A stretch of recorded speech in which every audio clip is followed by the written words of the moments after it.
മക്കളെ, ഇതാ SSLCന്റെ റിസൾട്ട് ഒക്കെ കാത്ത് നിങ്ങൾ നിൽക്കുകയാണ്. വലിയൊരു ടെൻഷനാണ് മനസ്സിൽ ഉണ്ടാവുക അല്ലേ? പക്ഷെ ടെൻഷൻ ഒന്ന് മാറ്റി നിങ്ങളൊന്ന് പോസിറ്റീവായിട്ട് ചിന്തിച്ച് നോക്കുക. 10ാം ക്ലാസ് വരെയുള്ള പഠനമൊക്കെ നമ്മൾ കഴിഞ്ഞു. ഈ ഹയർ സെക്കൻഡറി ലെവലിലേക്ക് നമ്മൾ കയറാൻ പോവുകയാണ്. ശരിയാണ്, റിസൾട്ട് എന്താകും, അഡ്മിഷൻ കിട്ടുമോ എന്നുള്ള കുറേ ടെൻഷൻ ഉണ്ടെങ്കിലും +1 സയൻസ് എടുക്കാമെന്ന് ഉറപ്പിച്ച് അത് പോസിറ്റീവായിട്ട് തന്നെ എങ്ങനെ പഠിച്ചു തുടങ്ങണം എന്നൊക്കെ ആഗ്രഹിച്ച് നിൽക്കുന്ന കുട്ടികളാണെങ്കിൽ നിങ്ങളുടെ ഡൗട്ട്സും എല്ലാ ടെൻഷൻസും മാറ്റി കറക്റ്റ് എന്താണ് ഇനി അങ്ങോട്ട് നമ്മൾ ചെയ്തു തുടങ്ങേണ്ടത് എന്നുള്ള വ്യക്തമായിട്ട് ഐഡിയ നിങ്ങൾക്ക് പറഞ്ഞു തരാൻ ഞങ്ങളിവിടെ ടീച്ചേഴ്സ് ഉണ്ട്.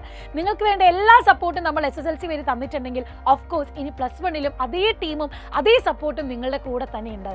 അപ്പോൾ ഈ +1ലേക്ക് കയറുമ്പോൾ നമുക്കറിയാം SCRT സിലബസ് മാറി ഒരു NCERT സിലബസിലേക്ക് നിങ്ങൾ കയറാൻ പോവുകയാണ്. അത്യാവശ്യം വലിയ ടെക്സ്റ്റ് ബുക്കുകൾ നിങ്ങൾ കൈകാര്യം ചെയ്യാൻ പോവുകയാണ്.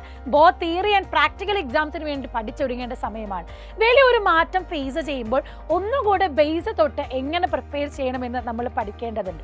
അപ്പോൾ ഇപ്പോൾ ബയോളജിൻ്റെ കേസ് മിസ് പറയുകയാണെങ്കിൽ തന്നെ നമുക്ക് ഈ ഒരു ടെക്സ്റ്റ് ബുക്കിൽ ബോട്ടണി സുവോളജി എസ്പെഷ്യലി വേറെ ആയിട്ട് തന്നെ കിടക്കുകയാണ്.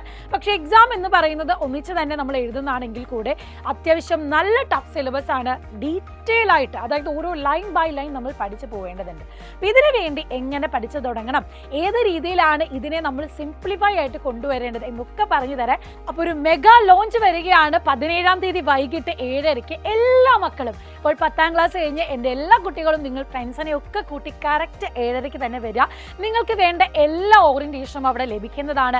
സയൻസ് എടുക്കുമ്പോൾ എങ്ങനെയാണ്, ഇനി സയൻസ് അല്ല വേറെ സബ്ജക്റ്റ് എടുക്കേണ്ടതെങ്കിൽ അതിനുവേണ്ടി എന്തൊക്കെ കാര്യങ്ങളാണ് ശ്രദ്ധിക്കേണ്ടത്, അഡ്മിഷൻസിൻ്റെ കാര്യങ്ങൾ എങ്ങനെയൊക്കെയാണ് വരുന്നത് എന്നുള്ള ഡൗട്ട്സും ഒക്കെ നിങ്ങൾക്ക് അവിടെ ചോദിക്കാവുന്നതാണ്. നിങ്ങൾക്ക് വേണ്ട പ്രോപ്പർ ഐഡിയ നിങ്ങൾക്ക് അവിടെ കിട്ടും. സോ എല്ലാവരും ഫ്രണ്ട്സിനെ കൂട്ടി കറക്റ്റ് തന്നെ വരിക. നമ്മളൊക്കെ അവിടെ ഉണ്ടാകും. So see you soon in the life.